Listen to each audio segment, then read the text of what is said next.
Hi everyone, Dr. Susan here.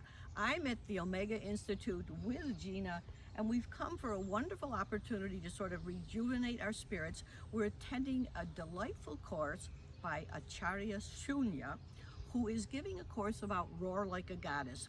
She has long studied the ancient sciences of the goddess, the mother goddess, who actually created all this beautiful environment that we see here today. And we're spending a little bit of time kind of getting in touch with that goddess energy.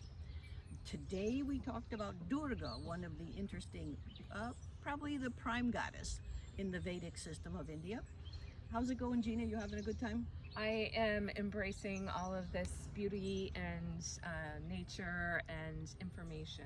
Yeah, and doesn't it remind us I often speak about the wonders of you, and certainly we're just a part of this unbelievable, magnificent, beautiful natural world.